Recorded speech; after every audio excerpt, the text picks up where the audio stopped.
We are here with Aaron Estrabrook, who is running in Kansas House District 66 under the United Kansas Party, and I believe you're the founder? Or yes, I'm one of the founders. One of the founders of that party. And then also has the, can you say it? Alacrity Institute. Alacrity Institute. And I'm going to let him explain a little more about the party and the Institute, and then we'll get into the questions. Yeah, United Kansas is a political reform movement that's built around giving, on one simple idea of giving people more voice, not less. And we want to do that through fusion voting. Fusion voting is a reform that actually Kansas had until 1901, and it was banned in Kansas. But we conducted our elections like that until 1901, and it was where a minor party like United Kansas can nominate a candidate that is a major party candidate, so a Democrat or a Republican, whichever one fits the values of the United Kansas. Then that person appears on the ballot not just as a Republican or a Democrat, but also as United Kansas, and then those would tally together to get your result, and that builds coalitions. We're focused on moderation, and we're a centrist party, so we're trying to occupy and give home and give place to people that are in the center that want a common sense solution. So kind of change-minded Democrats or pragmatic Republicans that aren't happy with the status quo. That's great. And then the Institute? Yeah, the Alacrity Institute is a 501c4. It's a nonprofit that its mission is to conduct research, or especially around positive campaigning and the effects of that. Like, we hear a lot about negative campaigning and attack ads, but we don't have nearly as much information about positive campaigning and how that works. So the Alacrity Institute is a collection of some political science people. A lot of them are involved with United Kansas, but we use that as a institute for nonprofit research and educational activities. So it's all about unity and positive vibes. I dig it. I dig it. Yes. We need so much more of that in the world. I saw the United Kansas Party on the election history, as I was going through the years, through the different House districts. I went through all 125 House districts election. It's a lot. I haven't put it all out into the world yet, but 66. Yeah. It looks like it's going to be the only one where I'm going to get to be able to interview every single candidate. Okay. Because nice. I have the Republican candidate, I think this week. Okay. Yes. And then I'm working out a time for the Democrat candidate. Okay. So nice. You'll get all three of us. I'll get all three of you. It's popping off up here in Manhattan. Manhattan, this district 66 is unique in that it has very divided and equally divided registration. So there's about a third Republicans, a third Democrats, and 34% unaffiliated. Mm-hmm. So it's really evenly split. Oh, they got to fight for you. Yeah, so it's a coalition district. They got to build a coalition to win. Not your base isn't going to get you to victory here. You have to get votes that are not just from your base, but pragmatic Republicans or those change-minded Democrats, or then there's a large group of unaffiliated that are independent. Mm-hmm. I was just discussing this in a meeting yesterday, how the unaffiliated are growing. I did the math. I looked it up. Yeah. That's my new tagline. I looked it up. But what I mean by that is I made a big spreadsheet and a bunch of graphs and then analyzed the data and explained it in a very technical way. And then, and it's the fact. I mean, growing. We do know. Yeah. I've seen that federally, nationally. They've talked about it growing. And I was like, I wonder if it's growing in Kansas. How can I find that out? And then I figured out how to find it out. And I found out it is growing faster than the other two. Yep. And it's so, the second largest block of voters. Yeah. What I would really love to do, if I had the capacity, maybe 2028, is, you ever seen Brewster's Million? Yeah. Just a none of the above. Right. If they refuse to put somebody on the ballot because they deemed it with their little numbers that they're not worth the time or your effort.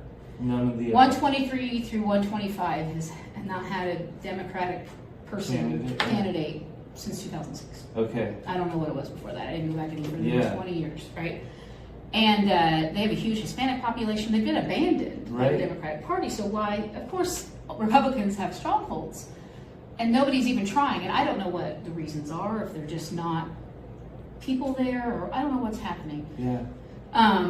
But so having a none of the above, because I believe, I haven't been able to find it. They're so like secretive with their information, like how exactly the write-in works. If you can write in I write in Daisy Duck when I don't have anyone to vote for. But if enough people, what I've seen on the histories, if enough people write in the same person's name, Right. it gets its own line. If it gets a certain percentage of votes. Yeah. And then the rest get lumped into other write-ons. So if enough people did none of the above in District Then it 123, would have because there's people that just don't go vote. right. This would at least give them something to vote for. Yeah. But I don't have time to do all that. You know, and you're not The voting for a ultimate person. protest vote. Yeah. Yeah, I mean, if you're given no other choice, or if, they force this Gavin Newsom on me. Right. Yeah, I think I should get that rolled by 2028 for that alone. Yeah. Like, yeah. Because what they're saying is, well, people don't come out and vote, they're unengaged, they're not paying attention. And the truth is we're really paying attention, and that's why we're not voting for either of the choice on there. So we just don't go. It's like picking between the chickenpox and measles, and you don't want to pick either. Yeah, and I feel like that I don't have a voice in what's happening. Right. Because if I don't go vote. And so I vote Daisy Duck, but I want enough people voting the same thing. That And I it think shows. And none of the above is a great statement. It means you all suck. that's also I choose none of the above. with fusion voting. So let's say you get 10% of the vote from, like, you're running and you get 40% from the Democrats, but you get 10% from the United Kansas vote. You now have 50%, but the difference was the United Kansas vote. And so when you go to the legislature or Congress, wherever you're elected, you're not just beholden to the major party. You actually have to be responsive to those people that sent you there, that is the United Kansas as well as the major party.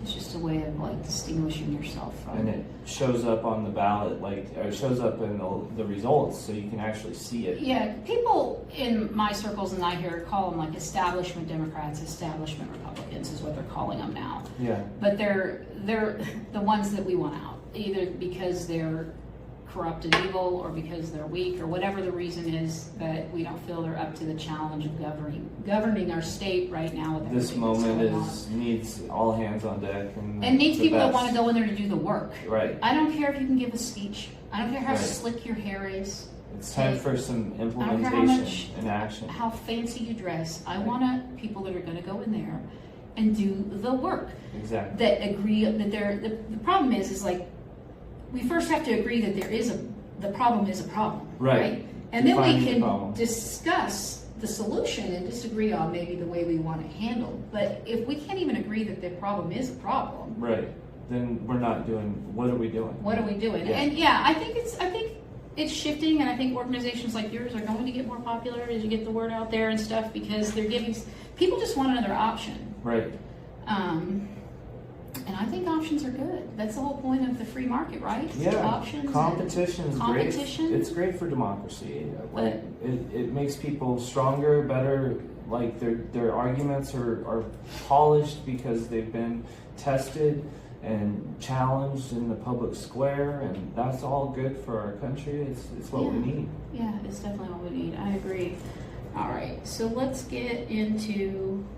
And another thing about fusion voting, I know that some people have said the ranked choice voting, Yeah. but I followed the election in New York, and I'm a fairly intelligent, educated person. I'm not the smartest person in the world, and I had a very smart person explain it to me, and then I finally got it. Yeah. But it's really confusing, Is and it? I feel like the average voter in Kansas is The not gonna ranked choice get or fusion?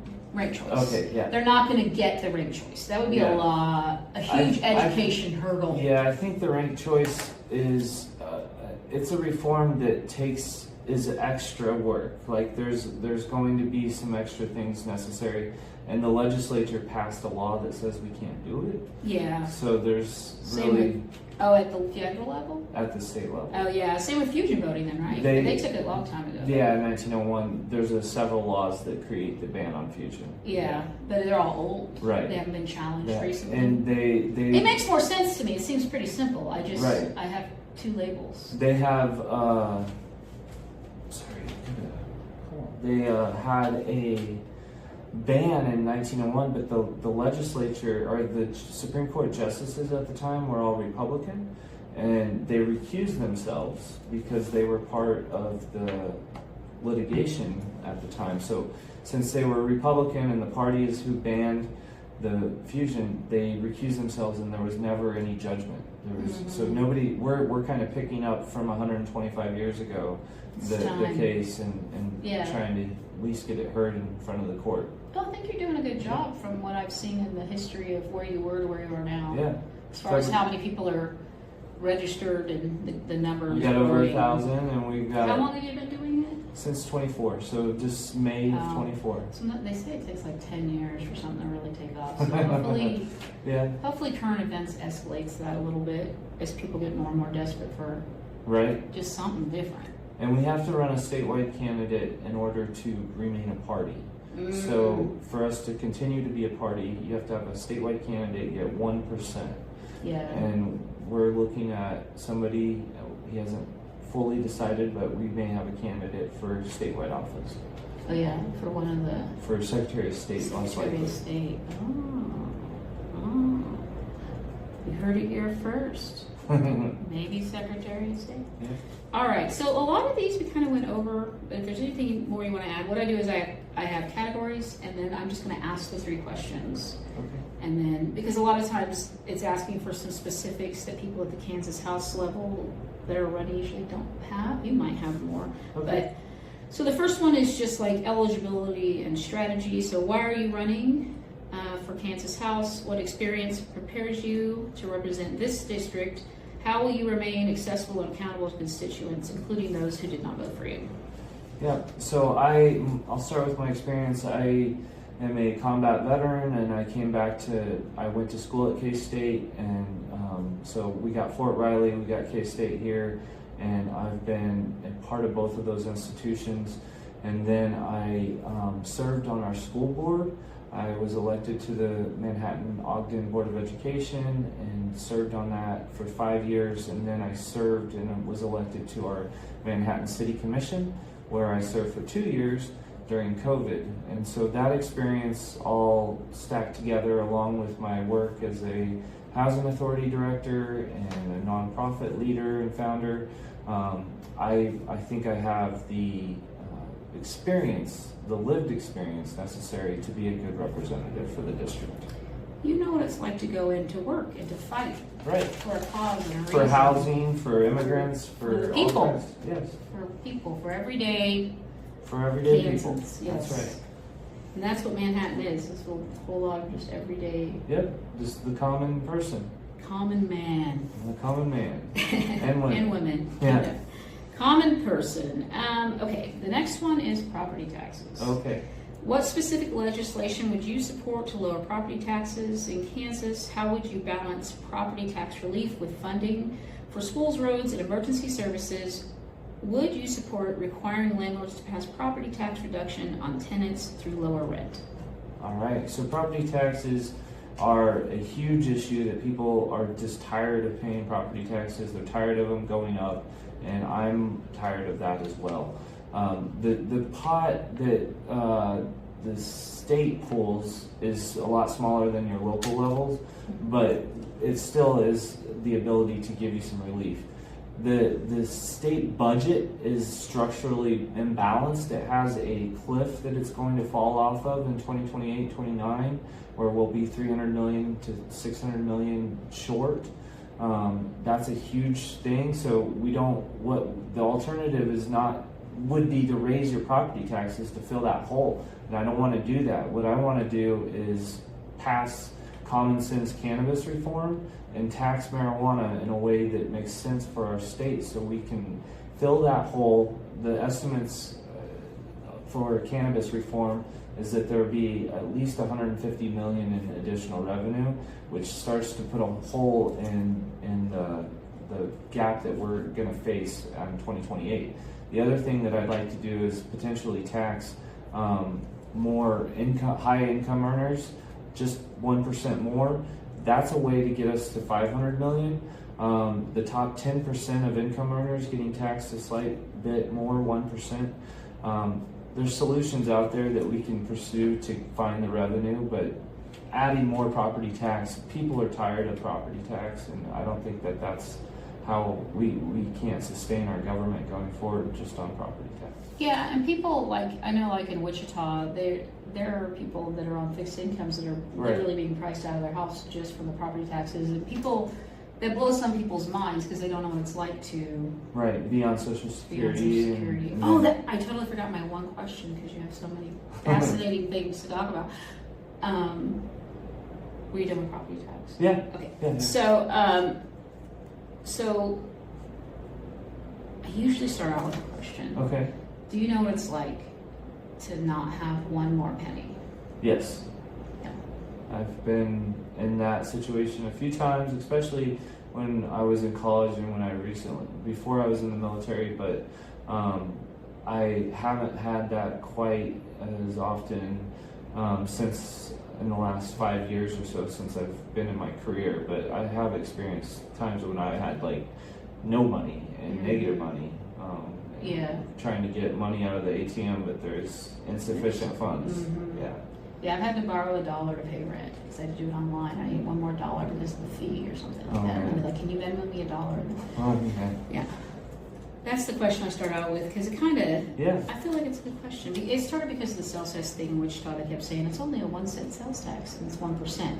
And I'm like, I don't have one more penny. Right. And who has one more penny right now? And so it's kind of, it's kind of a good way to find out somebody's history too on whether they're not, they know, not that people that come from money are all awful, but it's just like lived experiences. Yeah, it's important to understand their perspective as I'm asking them the questions. You know, are they a homeowner? Do they know what it's like to rent? Are they, you know, are they a landlord? Are they part of the process or whatever?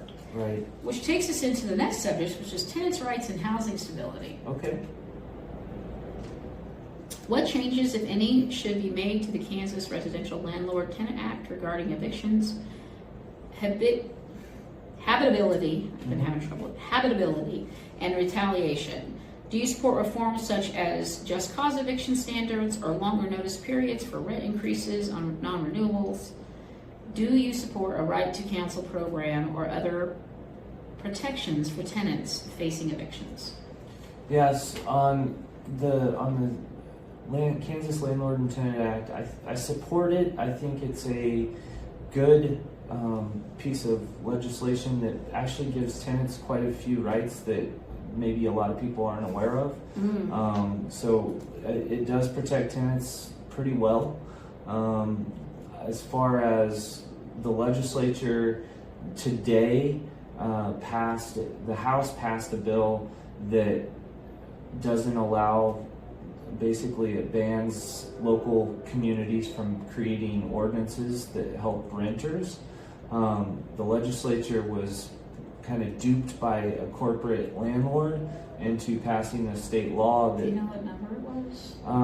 2504. 2504. I'll look that up. And it was based on the Lawrence has a ordinance that doesn't allow, it says landlords can't just deny housing based on your voucher. So if you're a Section 8 holder and you have a voucher. They did that in Lincoln, Nebraska. I was going to try getting that going in Wichita with signatures to be on the city. So the state is trying to make it. So the state made it illegal to do that now. Does it now have to go to the Senate? It still has to go to the Senate, but they passed a version of it that looks, they have to negotiate the differences between the two bills and then it'll go to the governor. It passed the House with 84 votes. They can pass anything they want right now. Yeah. They can pass anything they want right now. So they have the super duper majority. Instead of doing things like you're suggesting, which is going to, help the tenants with evictions and things, the legislature's actually making it harder for tenants and carrying the water for corporate landlords. Landlords, yeah, corporate landlords. And and landlords don't have to have those. No. I mean, they can always do better. Yeah. They just can't do worse. They can always deny somebody for any kind of reason, but you shouldn't just be able to say, I don't take you because you. No, my mom was denied in voucher. Wichita. That's what made me, because she's on Social Security, and I was like, that can't be right, Mom. Right. I Googled it and I was like, oh my gosh. And then that's when I found the Lincoln story, and that's when I was like, hey, can we do that here? And started talking to people about the state of Oklahoma passed a source of income non-discrimination. So this whole state of Oklahoma did it, but we haven't figured it out. You hear that, Kansas? They got weed, and they only got sales tax on it too. It's medical, but it's... They got preschool for everybody, universal pre-K. Well, yeah, their schools are questionable. Right. So I don't know if it... early indoctrination down there, but they got weed and they got statewide tenants' rights. We cannot be surpassed by Oklahoma. We can do better. We have to do better than Oklahoma. I mean, it's a low bar. Come on. Right. No, I'm kidding. It is pretty bad. But so that like tenants' rights. A lot of these questions, because I'm in the ICT. I talk to ICT tenants people when I was trying to see if there's other organizations that want to work on getting signatures and stuff. But yeah, there are some things they're going to be taking up to the state level, I guess. Good. Next session. Teenagers. The public at the public library. All right, next topic is star bonds. Okay. How would Kansas law protect taxpayers when star bonds are used for large development projects? What transparency and accountability requirements should apply to bond-financed deals? Would you support stronger voter input or clawback provisions if promised benefits are not delivered? Yeah, star bonds are something this district has benefited from. The district has a strip in it that includes Hy-Vee, Dick's Sporting Goods, several restaurants, and a steakhouse, and it brings in a lot of tourism. When people come into games, they shop there, they eat there. I get groceries there, so I benefit from it. But that was a star bond district. And then we also did another one for the museum that we built, the Art and Light Museum. Mm-hmm. So I think we've shown that the tool can be used effectively. We actually the city paid it back faster than it was due. Yeah. So that's the exception. Mm-hmm. Most of these are not getting paid back as fast as they should. Yeah. And so a clawback or something along those lines is not, I don't have a problem with that. I would be open to legislation that put in more accountability and a clawback, but I know that the program itself is not a bad program. It's done good for Manhattan. Yeah, it can do good things. It's just one more tool in the tool belt, right? Right. And a hammer can do good things and it can do bad things. But I think that I have all this research on the star bonds that I need to put together into a Substack because there's a lot of misinformation out there about how they work. And I did the research on all the ones that we have done so far. It hasn't really been around that long. Right. And so there were only 2 that so far have just failed. Yeah. And I think both of them are in the Wichita area, at least one was, because they're just not good down there with making decisions sometimes. And then, but the rest of them have either paid off early or they have paid off or maybe a little bit longer. And then the ones that are still active, some of them may be a little slower, but they're not terribly behind or they're on track. Right. And so they're all working out for their intended purposes. Yeah. The thing that came with this one is, this was when I was asking these questions was during the Kansas City Chiefs game when that broke. And so that is such a huge thing. It's a huge district. So different than any star bond. It's the biggest project we've ever taken on. It's a little bit disingenuous to say it's not a tax increase because the district itself is so large that you can't escape the district. So you're in the district, and it's so it is a 30 tax years. increase. It's lifetimes.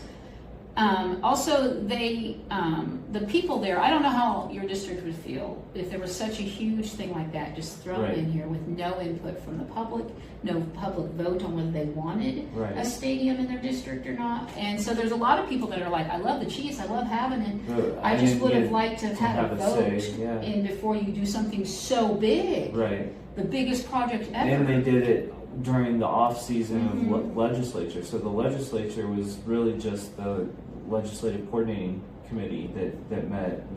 Yeah, and it and we're all yeah. supposed to just feel. I mean, and that's the only reason I have negative feelings about it or mixed feelings about it. Because ultimately, I think I don't really want to give money to rich people because the people that are building the stadium are rich. But at the same time, I do see like the benefit of having something in Kansas. People Right. come from all over the country to come to. Right. We have nothing like that now. No Right. one comes here for anything unless they're visiting for some reason or traveling through. Right. And need so things we have no that- destinations. Yeah, we need things that draw people. So I do see it. It's just the way it was done, which is a lot of what Yeah. happens in politics for me at the state level and the federal level, but especially at the state level. It's not so much that they're doing it, it's the way that they're doing it. They're not taking public input and they're not listening to us and they're not.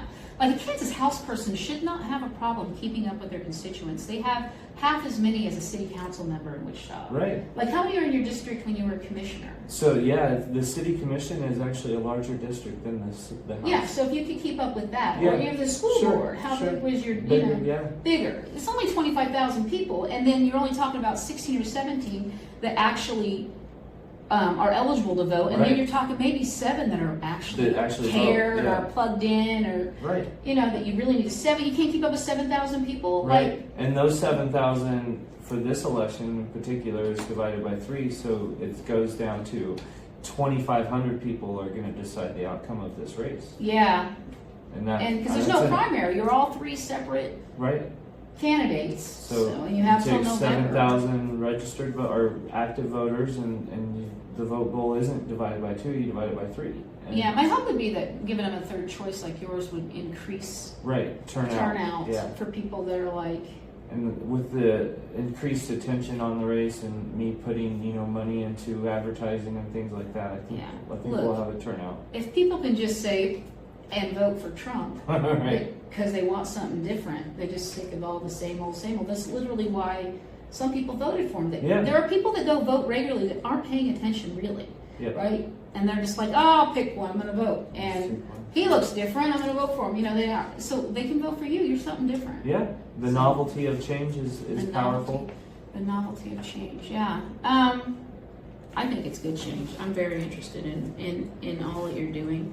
What I want to do.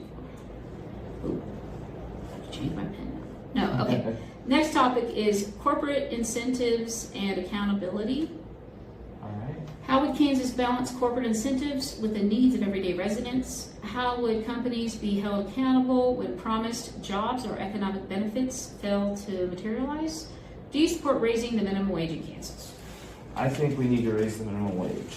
I think we need to get towards a living wage, and there's a lot of arguments of why we don't increase it, but I think part of the reason we have such exorbitant housing costs and things are so unaffordable is because our wages haven't kept up with the rest of what we buy. Yeah. And so I would be for an increase, but also how we hold, private sector businesses accountable for economic development is important.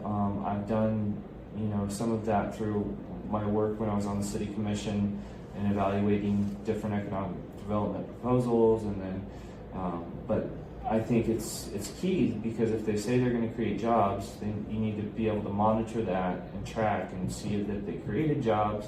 And if they didn't create the jobs, you need to have something in place to recoup what you gave them in either a tax incentive or an abatement or what it might be. So I'm for that. I don't know exactly what it all would look like, but I would be open to that dialogue. Yeah, it's things that like in Wichita's my main area of local expertise, and there they pass things and then try to add guardrails on after the fact. And they pass things and they say this and then they want our input, or they take our input and they're not listening to it, you know. And so it all seems very performative. Right. And so much of that is, yes. I would just like for them, if they have the ability to listen to us and to put guardrails on things, do it. Because they'll do it after the fact. Yeah. Do it before. Do it before. Let's talk about this before you say yes. Right. Before you sign a deal with the Chiefs people. Right. So we signed a deal with the Chiefs people. Now all of us are going, what? Right. I mean, everybody heard about it. I've heard whispers of it for a while. All right. Right. But I've been laughing at my Missouri friends. But it wasn't done. It's a done deal now. Wait. I was waiting for them to ask for input or have an election or do something, but it was just like whispers. Done deal. Yeah. And I'm like, what? Yeah. When did that happen? It definitely feels very icky. It feels icky. It doesn't sit right with me. Yeah. That's how I just investigate a lot of things. I see or hear something and I just feel this feeling in my gut. I'm like, that don't sit right with me. That don't seem right at all. I'm gonna look into that, you know. And then sometimes my theories are correct and sometimes my theories are not. Yeah, your instinct is important. But my instinct on the sneaky things that are happening at the State House is and not by everyone. Obviously, not 100% of them in there are horrible people or anything. But some of them are up to no good. Some of them are up to no good. A great deal of them are just playing the game on both sides. They're playing a game. You know, and so far interviewing Kansas House people that are running right now, like they seem to all be like just regular people that do have some sort of background or history or something that like social work or something that makes them capable of doing the job. And like I said, for 25,000 people, it's really a pretty low level. I'm trying to get more people to run too. Yeah, so if you want to run for Kansas House, contact me. I can put you want to run under his run thing. for United Kansas. We got till They'll June help to you. get you signed up. I have contacts to help you with other parties. I don't know about the Republican Party, but United Kansas. Well, the people. Seriously though, I want to get more people to run in these districts that haven't had anybody run. 50 districts, 49 or 50 that were uncontested. Yeah, no, I've done it. I have a Substack on the percentages that were uncontested, and the Democrats left 30% uncontested over wide, with 52% in 2022. Because they do this little calculation that the consultants they put all of their resources in one basket. And I get that at the same time though, but it's like. But what about for 20 years? Yeah. For 20 years, you know, I just want to find people that are willing to run there. And if the Democratic Party, state party, or county parties don't have the bandwidth to help them, because they're too busy with these other things, I get that. We only have so much time in the day, but there are other resources that can help people now, even if they want to run as a Democrat. And we got United Kansas. And you can run United Kansas. There's like Run for Something. There's a whole bunch of organizations that are doing training and teaching people how to run. Good Party that are outside of the party, since they don't seem to have a bandwidth and capacity to help all 125 with Kansas AI, House districts. it's really helped with some of the tools that you might need to run your campaign. It helps with marketing and putting out press releases and things. Yeah, and there's people that'll help. Yeah, and it's definitely that want to doable. help get people. It is, especially Kansas House. Yeah, it's like I feel like Kansas House would be easier than, like I said, like running for city council in Wichita. It's actually probably it's less people, so you could actually not need as much money too. Yeah, I don't know why some of these Kansas. I'm doing all the campaign finances for people I interview. Yeah. And I don't know why they need so much money to run for Kansas House. Yeah. It doesn't make no sense. Because if we're talking about 2,500 voters to win this district, you know, that's 2,500. If a mailer costs $1 per mail after you include postage, $2,500. I mean that's doable. Yeah. That's not millions that people are talking about with Congress and Senate races. Well, because you don't have, like, a state level, you have to be able to reach people over the state. That's hard to do with shoe leather or whatever. Yeah.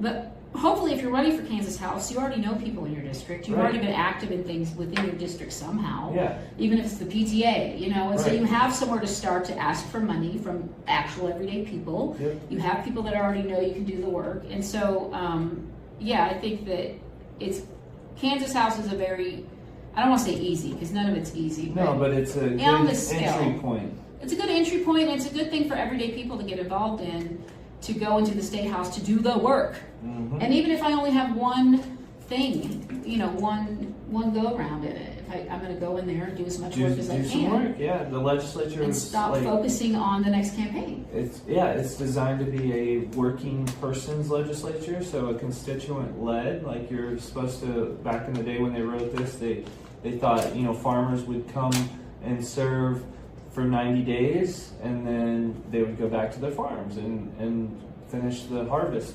But now we have, you know, that kind of limits how things work, but we still have that system in place. And they've increased the pay for legislators because it was so low. It's now in the 40s, I think. It's like 43 something, and then 168 days per. So 168 a day per. They made it a little bit better for people that have to survive on that. Yeah, well, my friend, because my friend is running for District 81, and his wife initially was the one they were thinking about running, and they looked at the money, and she makes really good money, and she's like, I can't afford to. Right, a lot of people do can't that. afford to do it. But he can. He's a combat vet, and he's retired, and he gets his whatever, no matter what, and so he can do it. That's so good. he's gonna run. He's better for going out and doing the shoe leather thing anyway. Cool. And so, so I got one to run. Mm-hmm. That's awesome. Where is it you won? It is like North Derby, South Wichita, Okay. out east. It's an interesting district because it takes in Wichita and Derby. He's got USD 259 and a Derby school. Okay. He's got portions of it that are done by the sheriff, done by Wichita PD, and done by Derby police. Nice. He's got the Air Force Base there. Oh, really? But he's a combat vet. That's good. He's a small farmer. He makes meat. He sells it at the markets locally all around those places. People know him. They love his meat. They love his family. They're adorable. And so I think he's got a good chance. Yeah, sounds And good. he's going up against Blake Carpenter, though, who's Okay. like the second highest in the House. Yeah. But you know who I'm saying. It's so nice Yeah. to talk to people who know who I'm talking about when I say Yeah. Blake Carpenter, because like my He's daughter. been in there a long time, too. Yeah, and I don't know how happy they are with him. And I mean, looking at his finances, he's Yeah. not getting individual donations. Oh. I haven't like done the breakout yet, but It's I all will be. lobbyists and businesses. Little PACs and businesses, and I don't know whose it was. It wasn't his, but I was just like looking at it. I was taking the PDFs and making them into Excel, and I just saw APAC on there. And I was like, why would a Kansas House person get APAC money? Yeah, that's all. But my friends told me some connections because of like stuff we're doing at the colleges or something. I don't know. Yeah, the So- DEI stuff, maybe. I don't know. It's so interesting to me to go into the campaign finances, and I love it. Yeah. And that's weird, but it's a necessary skill. Someone's got to do it. Right. It's I wish I important. could do it more entertainingly, like stalking a Capitol guy. It was like on TikTok. It's like, is your senator a piece of shit? You know what I mean? I need a face. Yes. I need a face. I need some young people. You got young people over there? We need young people. We got that age of the district, the average age of the district, or median age is Oh, like yeah. 24, 25. You have a young district. because of the I do all that states. too. I'm going to do a report on 66 that's just the facts is what I call it. It's basically breaking down their profile. And then I do one on the campaign finance. It's a very high renter district, Mm-hmm. and young. There's elderly and there's young people, so it's kind of both ends of the spectrum. Yeah. So, we're doing good. So the next one is going to be SNAP food assistance. So what can the legislature do to ensure eligible families retain SNAP benefits? How would you address misinformation about SNAP, participation in fraud? How should Kansas reduce agency errors that disrupt benefits? Yeah, this is a really tough issue. It's important to me. When I got out of the Army, I worked as a case manager for homeless veterans, and part of that work was getting homeless veterans not just into housing, but signed up for other services. And so we would sign up people for SNAP, and having that conversation with a veteran is not as easy as you might think. Like, there's so much pride about that a a lot of times they would say that they didn't even want to take food stamps because that made them feel a certain way about themselves and hurt their pride. And we had, soldiers that were even suicidal to a point that they over the idea of taking food stamps. So it's a serious issue, but it's also a stigma on it that we can do better about not stigmatizing food stamps, and we do that by saying that it's a needed resource. It's something. Food is something is almost a right. People need shelter. They need food. Once they have those two things covered, they can do critical thinking and other types of complex things that humans are good at, but they're not good at it unless they have food and shelter.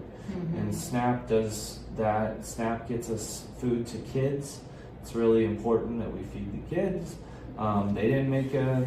I can't believe that's controversial now. The kids didn't decide to not go to work. The kids are just being kids, and they need food. Yeah. So. I think that, I bet you know the Maslow. Yeah, the hierarchy of needs. When I learned that in college, just in like my basic psychology class, I was like, that explains everything. Yeah. So it goes back to that. You have to have the basics. Shelter and food. If you don't have this, you can't do that. Like I had a boss I had very briefly that was complaining. Of course he would complain about homeless people and they need to get a job, blah, blah, blah, blah. But then he came in and was complaining that he was at McDonald's inside and they hired a homeless person off the street and just put him to work. Wow. And how he was dirty and gross. Can't have it both ways. And I'm like, but you wanted him to work. He went and got a job, right. And they hired him and they put him to work in the back, like cleaning and stuff. They didn't have him helping customers. And that is just disgusting. How do you think he's supposed to be able to get new clothes and get a shower and get all the other things? Right. If he doesn't have a job. And so it's like the stigma, they can't win. And there's probably a lot more people on food stamps. I know there's a lot more people on food stamps than we know, because it's easily hideable now with the card versus like back in the day with, I don't know how old you are, they used to have actual pieces of paper and you could tell you were using food stamps. And so there's a lot of people that don't talk about it, but those people do see their friends and family talking about it online. There's soldiers at Fort Riley that are eligible for food stamps and take them. They're one of the big, I don't know what the percentage are, but they are a huge portion of the users of food stamps are service members. Yep. Like, they're not getting paid by the military enough, but they're getting paid so little they qualify for food stamps. Yeah, and it's hard for them to have a 2 working household because they move around a lot and all this other stuff. So it's if we can't take care of the veterans, what are we or doing? the people actively in the military, then what are we doing? Or feed the children? Yes. Like, come on. These aren't controversial things. It shouldn't be. It seems pretty common sense to me. All right. So the next one is child care. Do you support recent changes to Kansas child care laws? What legislation would you support to make child care more affordable? How would you expand access to safe, high-quality child care statewide? We did something really cool in Manhattan. We created a child care incubator, and it is a facility that is partially state funded, but what it does is it takes parents that are interested in having a child care center.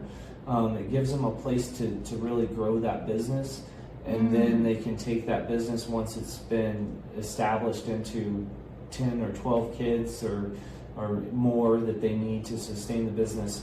Then they can take it back out into the community and out of the incubator, and somebody else can come in and start another child care business. So we continuously have this pool of child care business starters and people that have child care businesses, and they're getting the training and the skills necessary to run it, so it's not just a flop. How long's that been going on? It just started this last year. So Governor Kelly came and was there for the ribbon cutting. Yeah, she started a whole program, and I know that's where this comes from. There are people concerned that something to do with lowering the requirements or something for a daycare, or for people to work in a daycare. I don't know the specifics. So there was some concerns about that, but this sounds like this is just a wonderful economic development way to build with new childcare. Mixed with training and education of people how to do it. Because I worked in a daycare for like 6 months, And taking care of other people's kids is wholly like, Yeah. you can be the best at taking care of your kids or your neighbor's kids or like your family's kids. Right. But when it comes to taking care of strangers' children, Right. different things you have to do, and washing your hands and cleaning everything down And our teachers that go we're not through doing. education. Like it's a skill that you can learn. No, it is. If you have like the love. I didn't have the physical body. I'm too old. I should have done it in the younger years, all that lifting. But yeah, so how's that for an actionable plan? Yeah. Because you do have a history of making policies and plans, and that's what I was saying. You probably have, with your research on different things, you're probably more knowledgeable about all these topics than a lot of people. It's hard to be knowledgeable about every single topic that is on here, and there's a lot of them. All right, the next one is healthcare and public health. Okay. Do you support expanding Medicaid in Kansas using federal ACA funds? I do believe that ship has sailed, but I still would support it. yeah. Yes. What should the legislature do to address rural hospital closures and healthcare access? How would you expand access to mental health services across the state? Yeah, mental health care is really important to me, and my wife runs a mental health recovery center, so it's something that our family cares about deeply. But I think healthcare overall, which includes mental health, is critical. I would expand Medicaid to include the 150,000 people that are currently not on it that need to be, and that are eligible if they lived in a different state. Those people need coverage. It's sad that we haven't done that. I serve on the Kanza Prairie Community Health Board, and that's a federally funded community health center. Most communities have one that they're connected to, and it's a great resource for us. It's a sliding scale, so you pay what you can, and it's a discounted rate because of the federal funding. They have dental and they have mental health care. So I think just making sure they have what they need, and what they're needing, what they're running into is shortages in doctors and nurses. So what we can do to help with healthcare is really beef up some of our investments into the training, the workforce training, either at this universities, the Regent universities, or community colleges, and then also offer like those incentive packages that pay off your loans if you go and work in a rural area, to keep them here, to keep them in, to get them to go to the rural hospitals, because the rural hospitals can't survive without the actual staff. People, they have plenty of patients. Right. They need the staff. I think that this is something I was going to say earlier about the minimum wage and just different things like that. If we don't, when you have every state around you doing a higher wage, we're going to lose people that can just move right over there. They don't even have to go that far. They can still see their family, right? And so we're losing. They might come here and get trained, but then they're leaving because they can get a higher wage right across the border. Why not go over there? We need to be competitive. We have to be competitive in not just trying to attract businesses. We need to be competitive in not just attracting families. We do have a big push to try to be attractive to families, but just to keep the people here, keep the kids here, keep the college students that come from all over the world to go to college here, staying here once they're done.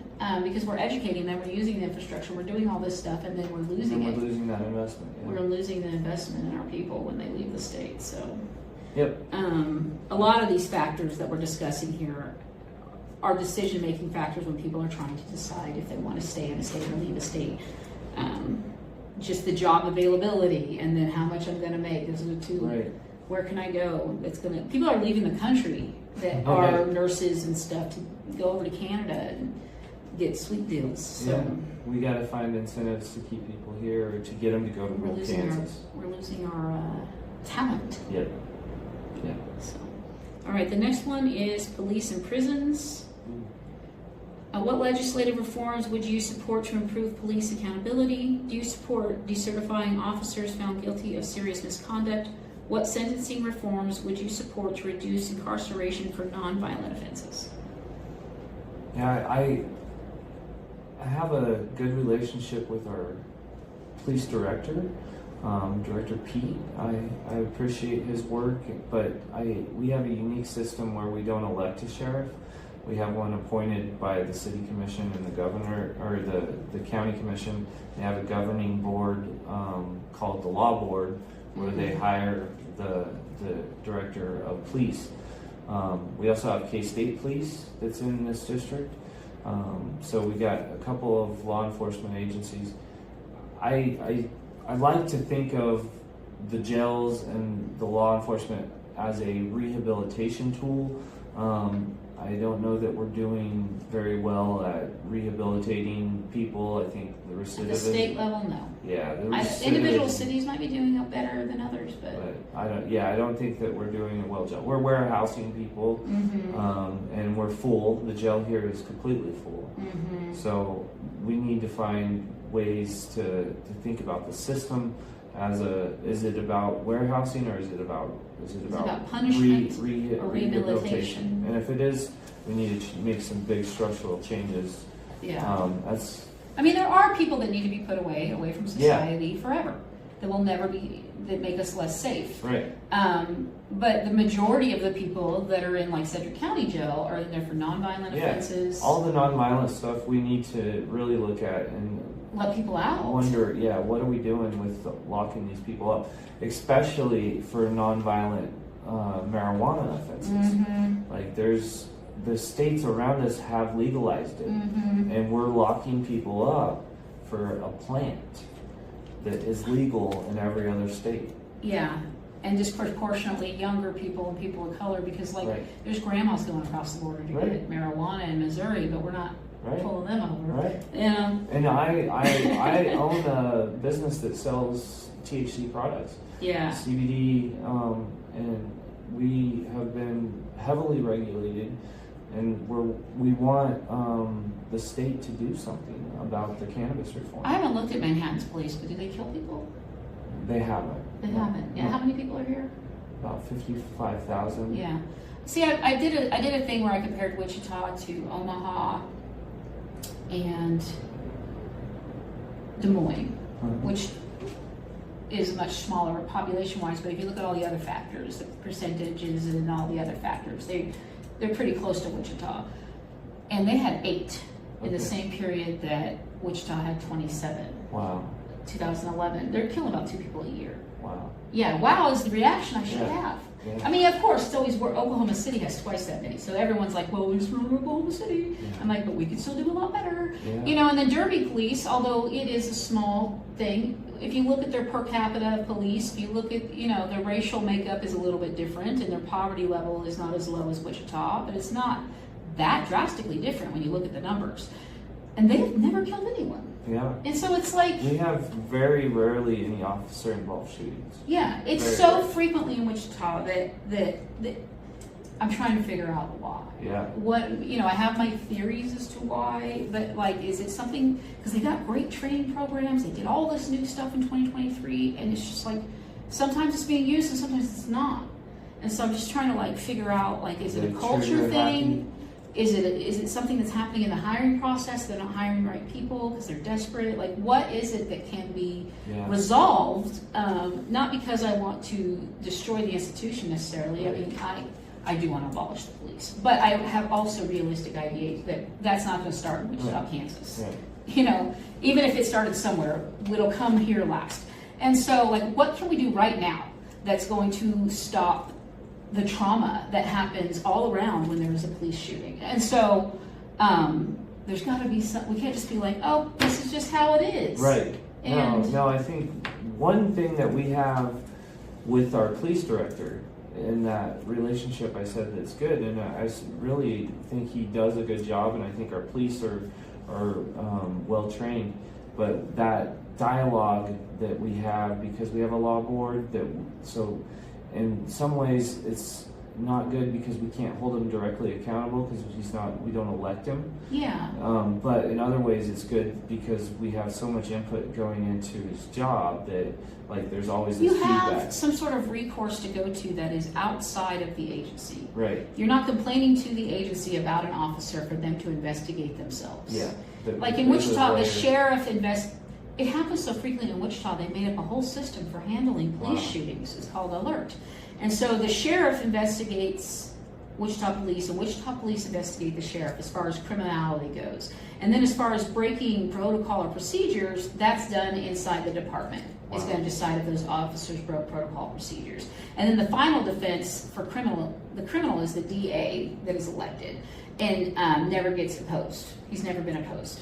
That's why he keeps, they're like, why does this idiot keep winning? I'm like, because no one ever runs against him. Right. And so he's got the final say on the criminal thing anyway.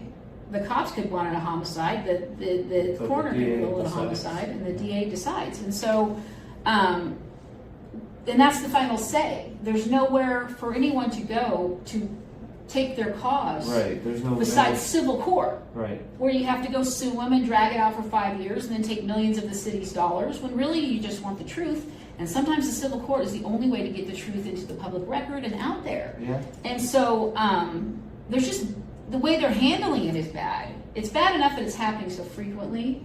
And if they're saying that there's nothing that can be done about that and those numbers are acceptable to people, fine. We can work on the way it's handled afterwards. Yeah. That's too bad. And so I think that's where the first place for change could come, like at a Wichita level, is how it's handled afterwards. As far as like what the state can do about any of that, you know, you have limited control and power over the individual city. It's really up to the city council to hold those people accountable and make those changes. More local.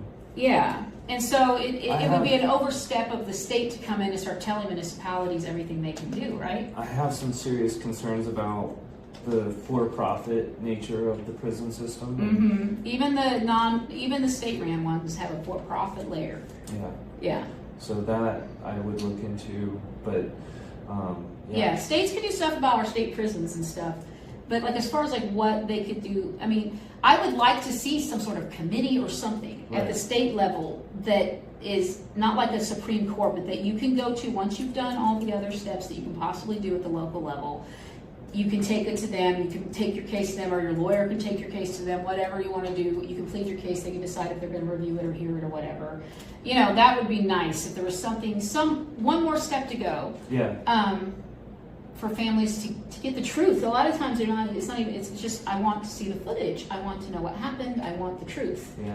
And so when you're not getting it, there's just nowhere to go. You can go yell at city council, you can go yell at the cops, but at the end of the day, nobody feels like they're being held accountable. No one's holding anybody accountable. And that's all we want is like, and I think I've made the argument that for people that do support the institution of law enforcement, that it is, I wrote a Substack on it, you should want accountability and transparency too, because every time something like this happens, it makes all those good cops less safe. Right. Because people don't trust them. Injustice to one of us is injustice to all of us. Yeah, now people are just that much more scared of the police. Yeah. And they're not going to cooperate with them. They're going to be afraid of them. They're already going to be at level 7, which is danger, you know? Mm-hmm. Pathologically, chemically in their brain, they when they see a police officer, they go into fight or flight. That's bad. Right. We got to restore trust. Yeah. It's going to be a long road. So the next one, marginalized voices and representation. How would you ensure marginalized communities have meaningful input in policymaking? What protections should Kansas strengthen to prevent discrimination in employment, housing, education, and healthcare? How would lawmakers measure whether equity-focused policies are working? Okay. Wow. So we do have the Fair Housing Act. So we follow Fair Housing Act, like as far as access and the civil rights around the accessibility of housing. I'm real familiar with that since I'm the housing director. Yeah. But some of these other things are more foreign to me. I'd have to look into. Yeah. But I don't know. I think we have to. Our entire state constitution is under attack in some regards. Like I feel like everything when I was on the school board, Brownback was attacking schools, and so we did our best not to lose sight of the bigger picture, because we were always looking down narrow, almost tunnel vision at the budget, because we were getting cut. And when you're having tunnel vision on the budget, you lose sight of all the reasons of student success and the bigger picture. So I want to try to keep us having that bigger picture look at how we can improve systems to be more accountable and give people an opportunity to have their voices heard. I think the testimony system that we have is a decent one if people use it and show up and have the time to provide testimony. Are made aware of it. I discussed that with Sherry Cushell out in District 107 about how like her representative sends out this thing at the end of the year, or some of the representatives send out things at the end of the session. They're like, here's what happened in this session. And they're not like, it's not proactive. They're not emailing and saying, hey, there's this committee thing happening. If you want to testify, come testify. I think that's that's a decision for each district, but I would be somebody that would try to keep people informed before, and so that they would have an opportunity to weigh in on legislation. Yeah. And then and as like I said, as a Kansas House person, you live in the district, you know your district, you should. Right. And you know what their concerns are, you know what they want to hear about, you should know, and then you should be hearing from them in emails and things like that, and actually reading them and paying attention. So you should have a good pulse on the information in bills, because there's so many. You can't just, you don't need to be talking about rural water rights out here in Manhattan, And so, we got K-State, and K-State has a lot of interest in so many different ways too. Yeah. That this district needs to really be a strong voice for K-State. Yeah. I almost went to K-State for journalism a long time ago, but my parents never did their taxes. It's a long story. I couldn't get financial aid. I had a whole plan. I was going to be a journalist. But the next topic is gun policy. Okay. What gun safety measures do you support at the state level? Do you support restoring local control over gun regulations? Do you support red flag laws in Kansas? I definitely support local control over gun regulations. I would be a advocate for the Second Amendment. I understand that and respect it. I'm a gun owner, and I have been in combat and carried a weapon for a year in Afghanistan. And I've been trained on all kinds of machine guns and high-powered weapons, but I'm not sure that this is a. I think we need to do everything we can to prevent school shootings. We need to do. It's a tragedy that we are in 2026 and we're the most advanced country, and yet we still have these school shootings regularly, and we're almost becoming numb to it. So what can we do to improve that is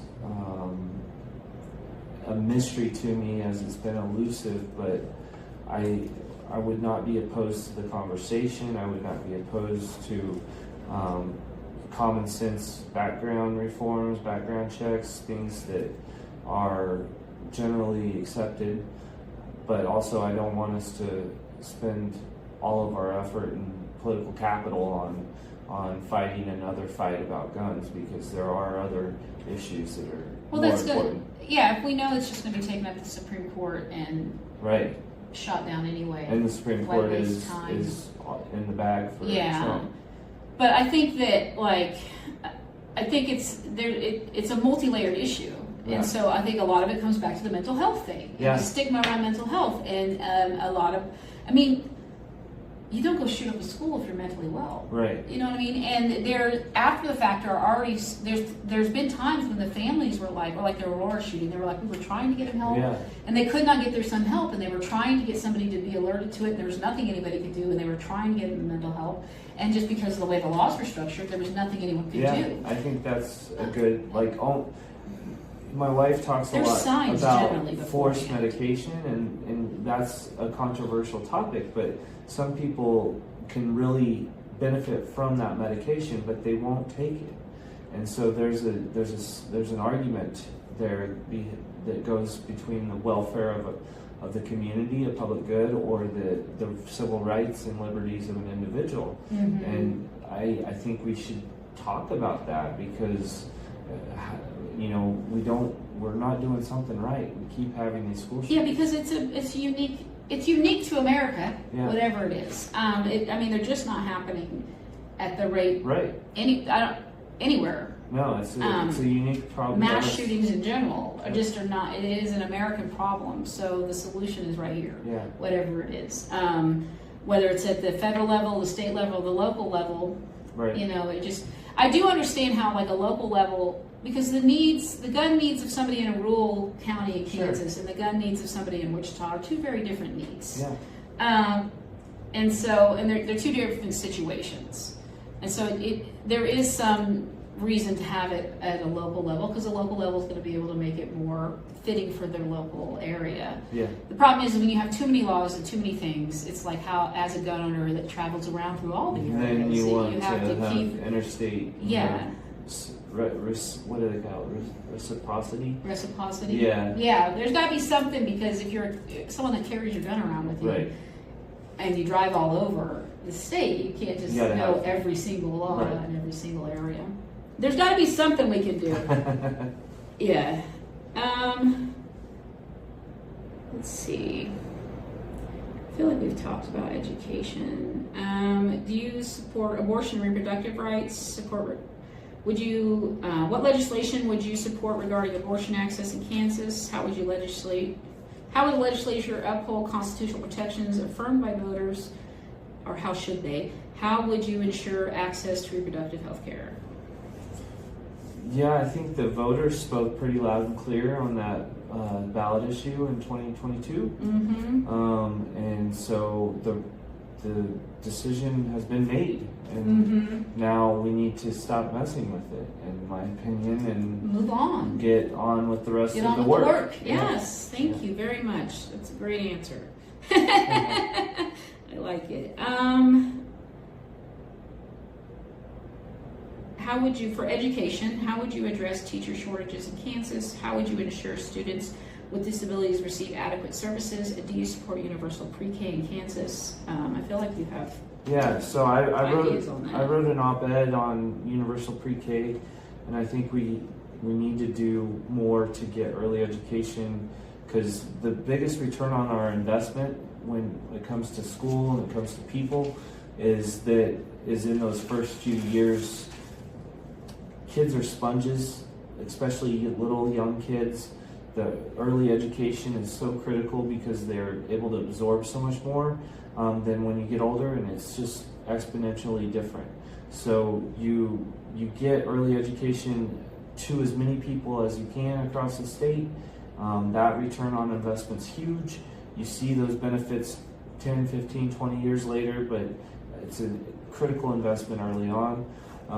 I would be for anything that accomplishes that, but also teacher shortages are a problem, and so how do we incentivize the same way that we do with the doctors and the nurses and trying to forgive their student loans and even increase wages, do opportunity zones. The state could do something that you get, even tax relief if you work in this profession, perhaps, and do something to incentivize teaching. Legalize marijuana and pay for it all. And legalize cannabis so we can pay for it. Yeah, cannabis. Yeah.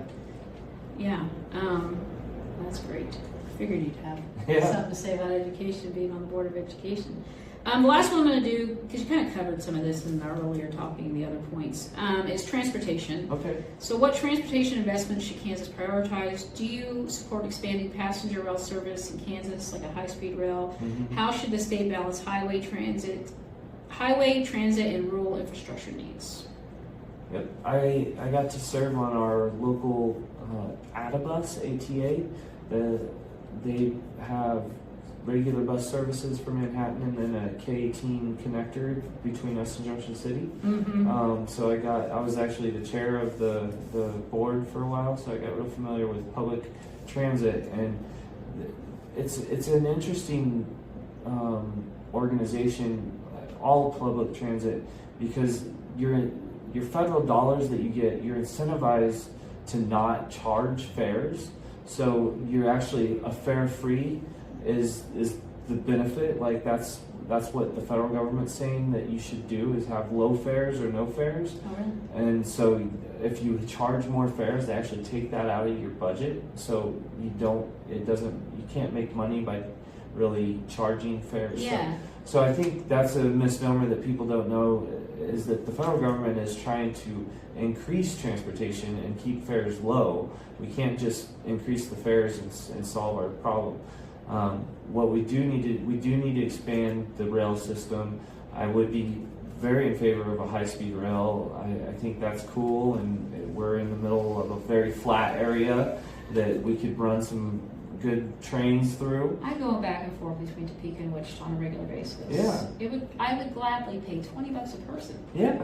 each trip And for me and my husband to go down there and get there in much faster time and let me do work on my laptop Right. and not get car sick and just chill in a train. Yep. Safer, agree. the environment. We're going to have to eventually, I mean, I had questions about energy, but we are eventually going to run out of resources, and whether we're plugging cars in or whether we're using gas, it's using a resource. Right. We're going to have to eventually have good public transit to move people around in mass that aren't cars. Absolutely. And as we age, and We're going to be behind if we don't start now. the boomers right now need a public transit system that isn't meeting their needs. No, it's not. No, and the disability needs. I saw a guy that was in a wheelchair, like a manual wheelchair, in Topeka because the sidewalks had not been cleared. You know, and there's no shelters or anything, and Right. so we desperately need better public transit. It would solve so many issues. Other cities do it. Other countries are way ahead of us. Oh, It's yeah. one more way that we are just lagging behind. And we're the Industrial Revolution Right. people. There's just no reason for it other than it doesn't money make- yeah. going. But they can make money. You can just figure out a way to make money with high-speed rails. I'm sure there's a profitable way to do it.